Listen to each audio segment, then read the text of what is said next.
Damai sejahtera Allah yang melampaui segala akal, itulah yang memelihara hati dan pikiranmu di dalam Kristus Yesus Tuhan kita.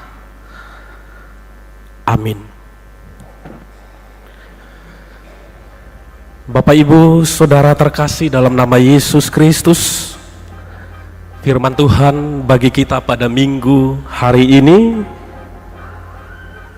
tertulis pada 1 Korintus 12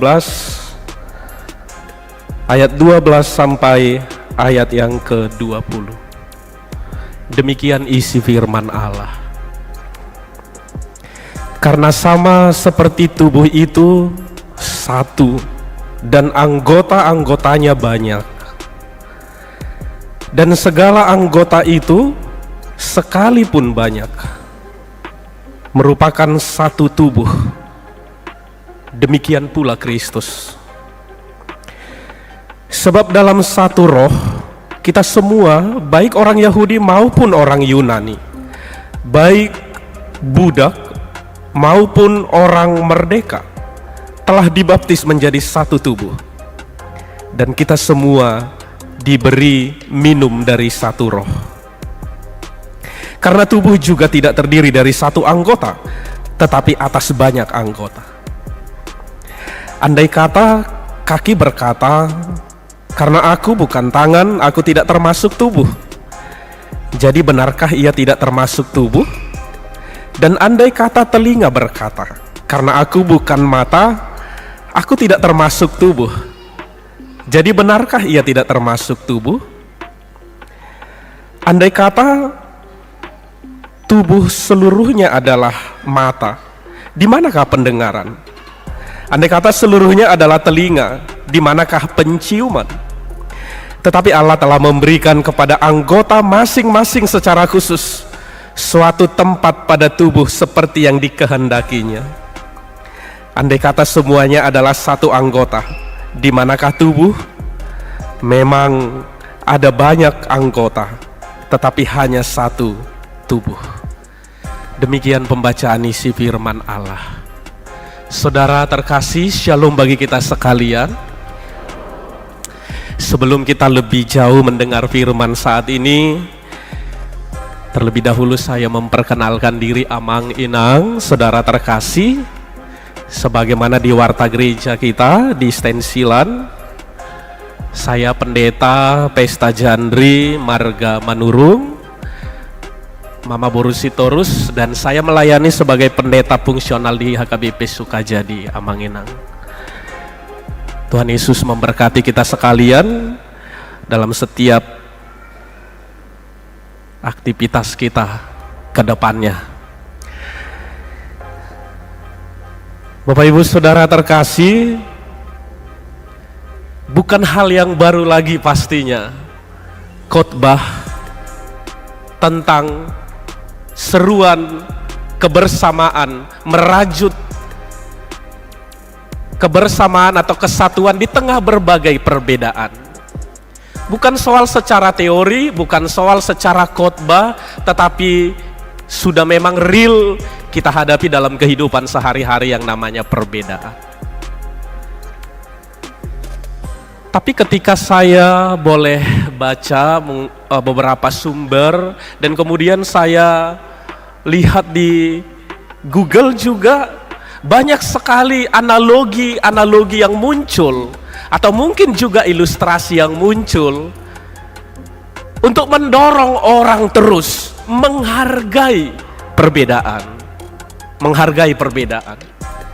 untuk menanamkan dalam pikiran setiap orang memang harus menerima perbedaan. Saya boleh ambil beberapa, tidak mungkin saya sebutkan semuanya, atau mungkin banyak kira-kira begitu. Bapak, Ibu, Saudara, adalah itu kisah perdebatan antara wajah, kemudian tangan, kaki, dan perut. Itu digambarkan dalam ilustrasi itu. Aku yang paling capek, tangan, nah ini ngambil makanan dan segala macam, masing-masing dengan perbedaannya, tetapi tidak memahami perbedaan, kira-kira begitu. Kenapa kau bilang kau yang paling capek? Aku yang paling capek, aku yang kesana. Kalau nggak ku bawa kau dengan kakiku ini, bagaimana kau mau ngambil itu? Masing-masing punya pembenarannya. Demikian juga dengan wajah. Akulah yang paling ini. Itu yang dipandang orang secara sepenuhnya dan segala macamnya. Kemudian tiga-tiganya pula sepakat menyalahkan tentang perut. Kau yang paling enak, kami yang capek, kau yang paling ini, segala macamnya. Dan mereka pun sepakat, ya udahlah, nggak usah dulu kita cari makanan, nggak usah dulu kita pergi ke sana, entah kayak mana perut ini, kira-kira begitu. Kisah singkatnya, mereka melakukan hal yang salah itu karena tidak menghargai perbedaan itu. Ya memang perutnya nggak terisi, mereka nggak sadar bahwa memang bukan hanya perut yang lemah, tetapi tangan, kaki, dan wajah juga semakin lesu, semakin keriting, dan nggak secerah kalau perut itu dikasih makanan, kira-kira begitu. Itu satu gambaran. Kemudian ada gambar lagi yang lain tentang tangan kanan dan tangan kiri. Kenapa harus ada tangan kanan, kenapa harus ada tangan kiri? Kemudian mereka saling bilang, kau enak sekali tangan kiri, kaulah yang dikasih cincin, kau yang kira-kira begitu, kau yang paling enak.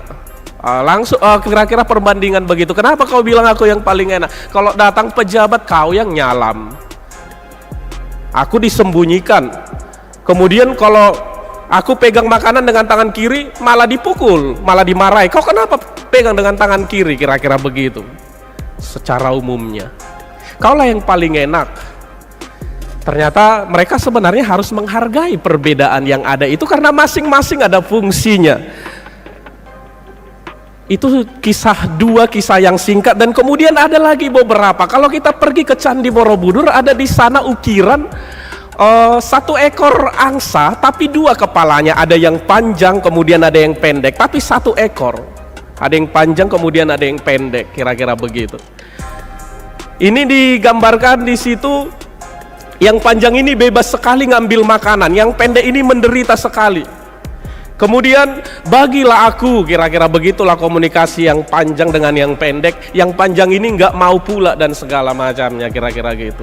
Kemudian yang pendek ini, ya yang ada di bawah lah yang dia makan. Akhirnya dia makan di bawah pohon, itulah dia patuk dan dia makan. Ternyata ada racun di sana.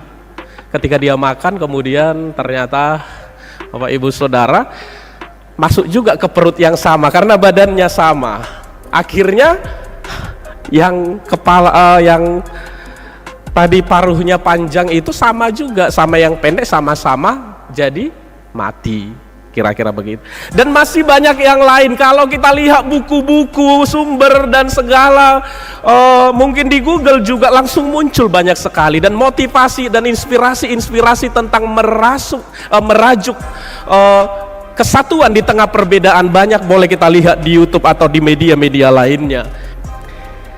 Dan konten-konten lainnya Bapak Ibu Saudara terkasih. Pastinya satu hal, dan Paulus juga menganalogikan seperti firman Tuhan saat ini. Kalau telinga nggak ada, bagaimana itu disebut tubuh? Kalau tangan nggak ada, bilang aku nggak bagian dari tubuh, bagaimana itu bisa disebut tubuh? Itu to the point sekali dijelaskan dan sangat mudah untuk dipahami Bapak Ibu pastinya.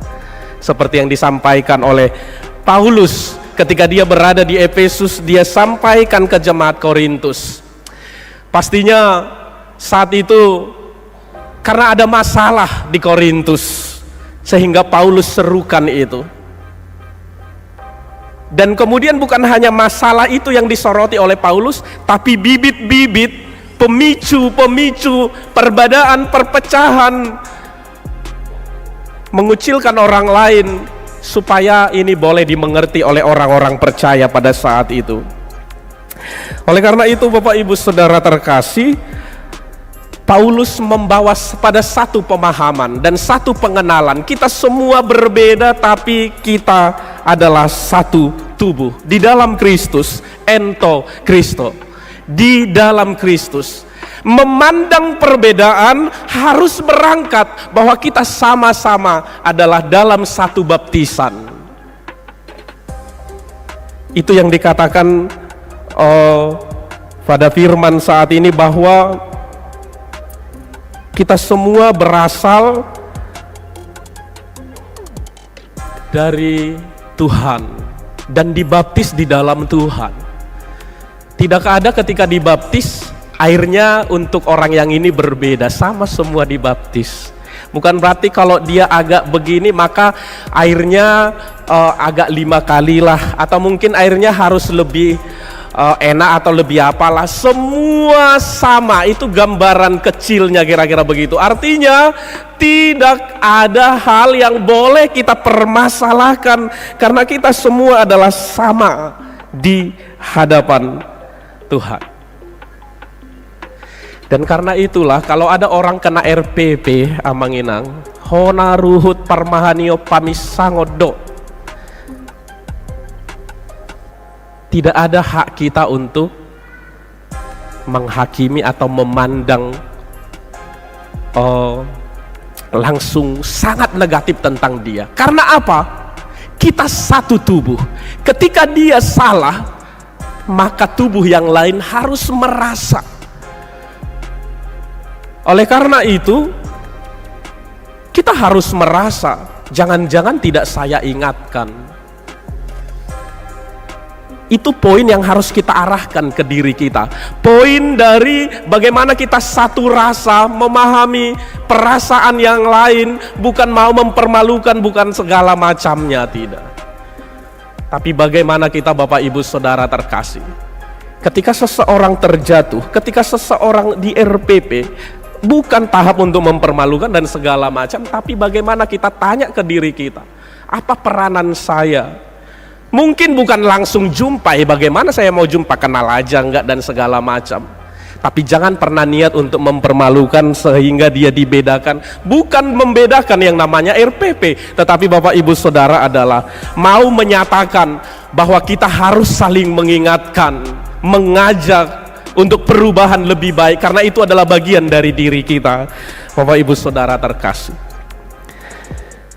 Oleh karena itu saudaraku, pada khotbah saat ini biarlah kita semua sungguh-sungguh menghargai perbedaan, karena itu sudah pasti ada mulai dunia ini diciptakan. Ada pernah Bapak Ibu Saudara di satu ruangan kelas, gurunya nanya sama muridnya, anak-anak, ada yang tahu orang apa yang paling bodoh di dunia ini? Kira-kira begitu. Murid yang satu jawab, orang gila Bu, katanya. Kemudian murid yang satu lagi jawab, orang yang gak pintar Bu, katanya gitu. Saya izin mau menjawab Bu, kata yang lain lagi. Ya silakan, kata gurunya. Orang yang paling bodoh adalah orang yang masih ribut masalah perbedaan dan gak bisa bersahabat dan bertoleransi dengan yang lain. Itu jawaban dia. Semuanya tepuk tangan dan gurunya sangat suka dengan jawaban itu. Bagaimana kita boleh mengarahkan ke diri kita Bapak Ibu? Kalau kita tidak menerima perbedaan, kalau kita tidak siap, udah berbeda dan tapi kita permasalahkan, kita perbandingkan, soal agama lagi lalap kita bahas-bahas segala macam, kenapa begini? Tapi bagaimana ketika kita membahas agama, ketika kita membahas perbedaan, tapi kita bawa untuk hal saling menghargai dan mungkin membangun satu dengan yang lain, bagaimana membantu orang lain dan segala macamnya. Jangan jadi anti dan menyudutkan orang yang berbeda dengan kita. Orang yang paling bodoh adalah orang yang masih mempermasalahkan kenapa berbeda. Karena Tuhan sudah ciptakan ada perbedaan-perbedaan. Seorang motivator, Mary Riana, dia bilang begini, jangan pernah bayangkan berjalan di sepatunya orang. Jangan. Pakai saja sepatumu. Karena sepatu itu kan berbeda-beda. Tetapi usahakanlah bagaimana boleh berjalan bersama-sama walau sepatumu berbeda. Bagaimana berjalan bersama-sama dengan memakai sepatu masing-masing yang berbeda itu. Pikirkan bagaimana boleh berjalan bersama-sama. Gak usah terlalu lama, aku mau seperti sepatu dia, sepatuku begini. Gak usah terlalu lama. Tapi poin yang harus dipikirkan orang percaya, sebagaimana Paulus juga tekankan adalah bagaimana merajut kebersamaan, bagaimana berjalan bersama-sama. Itu poin penting yang terus harus kita bawa di punguan marga, punguan persahutahun, atau punguan kor, atau di tempat kerja, di lingkup kampus, di lingkup sekolah. Bagaimana kita boleh selalu berpikir menciptakan hal yang kreatif, boleh berjalan bersama dengan orang-orang di sekitar kita yang sudah pasti perbedaan itu nggak boleh disamakan sepenuhnya. Dan orang-orang yang tidak bisa berjalan bersama dan berpikir untuk berjalan bersama-sama, di sanalah yang cenderung jatuh pada perpecahan, perbedaan, bola dua, terbagi dua, dan pecah pada akhirnya, kira-kira begitu. Mungkin sudah pernah juga kita lihat dan sangat sering soal perbedaan sudut pandang, Bapak Ibu. Ini nomor 6 dari sudut ini nomor 6, yang sudah dari sebelah sana bilang ini nomor 9. Lama kali mereka bilang ini nomor 6, yang dari sana bilang ini nomor 9. Memang benar, kalau dari sana nomor 9, kalau dari sini nomor 6, Bapak Ibu. Hanya karena kamu benar bukan berarti saya salah. Tapi karena kamu gak melihat dari posisi saya, maka jangan paksakan hanya dari posisimu.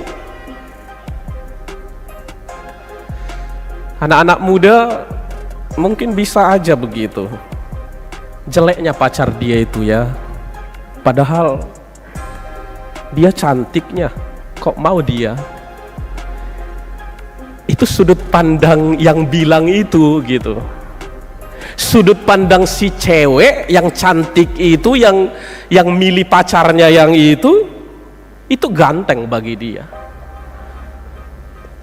Karena apa? Dia melihatnya bukanlah hanya memakai dari sudut pandang yang bilang tadi, tetapi jauh lebih dari sudut pandang itu, sangat berbeda dari sudut pandang itu dia pakai untuk melihat dia.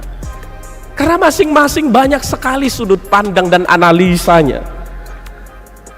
Maka jangan pernah sebarkan gosip, omongan sama orang, hanya memaksakan dan memakai sudut pandangmu sendiri.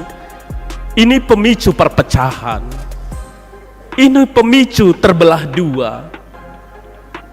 Holanda di pikirannya, sudut pandangnya, padapokna yang dia paksakan, dan itu yang benar dan harus itu yang benar.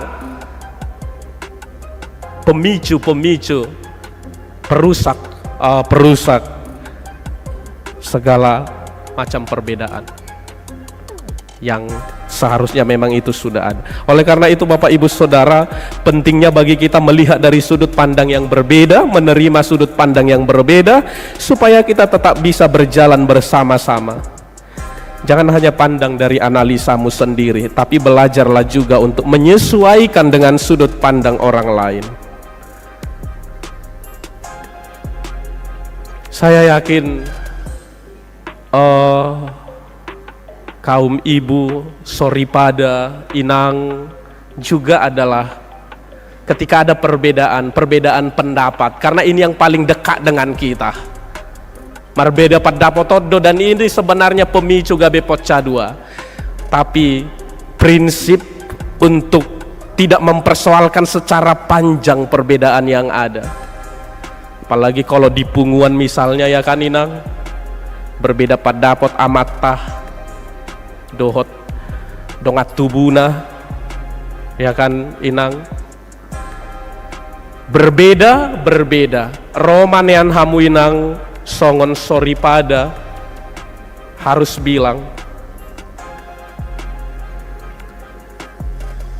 masih atusak kamu, saling mengertilah, pahamilah dia, Lihat dulu kenapa dia bilang begitu. Analisa sama-sama. Jangan malah jadi kompor ya Inang. Bodoh kali kau. Kenapa nggak kau lawan? Jadi suka-sukanya. Jadi jangan jadi kompor, tapi bagaimana mau menenangkan untuk terciptanya kesatuan. Bapak Ibu Saudara terkasih, jangan pernah posisikan jadi perusak di tengah perbedaan-perbedaan yang ada dan membuat semakin kacau. Saya nggak begitu bawa firman ini lebih banyak soal agama dan segala macam, tapi bagaimana dalam lingkup persekutuan kita, dalam lingkup keluarga, kita adalah orang-orang yang memandang perbedaan, bahkan perbedaan pendapat, tapi kita boleh menenangkan hati orang, patorakon pikiran dan lagi golap saat ini supaya dia semakin paham. Dan biarlah kita menjadi orang-orang pelopor yang menyerukan supaya tidak ada pembeda-bedaan juga. Dan ini udah hal yang umum dari dulu. Dalam beberapa minggu, beberapa hari terakhir di Amerika, Bishop Marian Edgar Booth menjadi sosok yang viral dan kontroversial. Dia buat pernyataan berani dan sangat menohok dalam khotbahnya di pelantikan Presiden ke-47 Amerika, Donald Trump. Saat itu di Katedral Nasional Washington.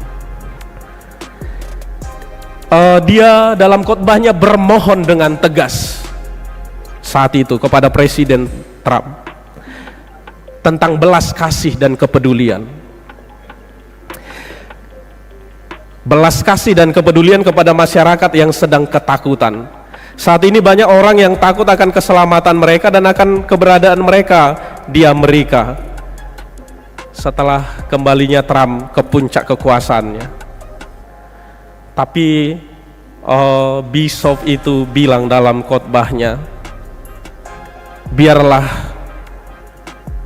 semua dia berikan kepedulian yang sama, tidak ada pembedaan, karena semua walaupun sekecil apapun memberikan kontribusi yang sangat penting untuk pembangunan ekonomi di negara ini. Semua harus dipandang adil dan sama, semua memberikan kontribusi yang sama. Itu permintaan dan yang ditekankan dalam khotbahnya. Ini menjadi kontroversial, ada yang bilang berani sekali, bilang begitu, berani sekali dan segala macam. Dan bahkan juga Trump marah dan dia bilang, I don't think it was a good service. Saya pikir itu bukan ibadah yang baik. Karena dengan hal yang menohok tadi. Tapi di sisi lain banyak orang yang memuji keberaniannya dan tegas menunjukkan hal itu, Bapak Ibu Saudara. Poin yang mau saya katakan adalah setiap kita yang beribadah saat ini, biarlah orang-orang yang berani menyuarakan dan selalu merajut kebersamaan. Kalau ada hal-hal yang disepelekan, menganggap rendah ini, kita harus bicara. Ay hola diri boy pikir ho koneng godang diho ya hal na apa enggak kita pikirkan, hal enggak mungkin enggak bersama dengan kita di rapat ini, tapi di balik dari apa yang kita bahas di rapat ini, dia berperan sangat penting, tapi dia enggak pernah kita pandang. Maka kita harus sering bersuara bagaimana kita boleh peduli dan memperhatikan orang-orang di tengah segala perbedaan yang ada. Tuhan menguatkan kita saudara terkasih. Kebersamaan, kesatuan adalah sesuatu hal yang sangat berharga. Hargailah kebersamaan. Mari kita bangun terus kesatuan. Jangan mempermasalahkan perbedaan-perbedaan. Bapak Ibu Saudara terkasih. Karena pada akhirnya tubuh ini akan menyendiri. Karena semua pasti akan kita tinggalkan akan sendiri, akan langsung, bukan bersama lagi tapi langsung sendiri. Apalagi dengan peristiwa yang viral. Kenapa saya singgung dan bawa sedikit ke situ, Bapak Ibu Saudara? Beberapa hari ini ada peristiwa pamasu-masuon na nama sugok nai HP jas pamasu-masuon nai mah dipakai di pangalap nih Tuhan nih karena kecelakaan. Sebenarnya bukan hal yang baru, tapi update. Sebelum-sebelumnya ada hal banyak yang boleh menggugah kita, tapi hal yang terupdate untuk menggugah kita. Bagaimana boleh kalau Tuhan masih kasih kesempatan? Jangan permasalahkan perbedaan, tapi selalu pikirkan bohado mangatu si bana sian nasa tolap nih gogom dengan kekuatan kita. Amin. Kita berdoa.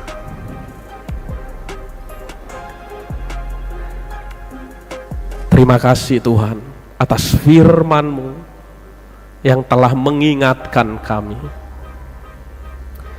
bahwa kami harus terus menyadari bahwa perbedaan itu pasti ada. Tetapi bagaimana kami orang percaya bukanlah orang yang mempermasalahkan perbedaan, tetapi bagaimana kami boleh merajut kesatuan di tengah perbedaan yang ada itu. Dalam tuntunan Roh Kudus-Mu, kami pasti dimampukan untuk itu. Terima kasih Tuhan. Biarlah kami punya rasa dengan orang-orang di sekitar kami, tanpa membeda-bedakan, tanpa sepele, tetapi tetap peduli. Mampukan kami untuk terus membangun kesatuan itu. Terima kasih Tuhan. Ke dalam tangan-Mu kami serahkan setiap rencana jemaat-Mu, keluarga lepas keluarga, dalam waktu yang dekat dan dalam waktu ke depannya yang masih panjang, yang sudah direncanakan dari sekarang. Biarlah Tuhan yang hadir dalam setiap rencana jemaat Tuhan. Biarlah Tuhan yang membuat semuanya boleh berjalan dengan baik sesuai yang direncanakan di dalam tuntunan Tuhan. Bapa kami di dalam sorga, jemaat-Mu yang berduka, kiranya Tuhan hibur. Jemaat-Mu yang sedang sakit, Tuhan pulihkan. Tuhan beri pengharapan yang hidup. Berkati obat, berkati para medis yang menangani penyakit mereka. Ke dalam tangan Tuhan kami serahkan. Berkati para hamba-Mu yang melayani di gereja ini Tuhan, selalu hikmat yang daripada Tuhan melimpah bagi mereka pribadi lepas pribadi. Biarlah dalam semangat yang daripada Tuhan melanjutkan setiap tugas pelayanan di tengah-tengah gereja-Mu ini. Ajarlah kami terus Tuhan untuk menghitung hari-hari dalam kehidupan kami ini, supaya kami beroleh hati yang bijaksana, selalu ingat bersyukur dan bersyukur kepada Tuhan. Inilah doa kami. Dalam nama Yesus kami mengucap syukur. Amin.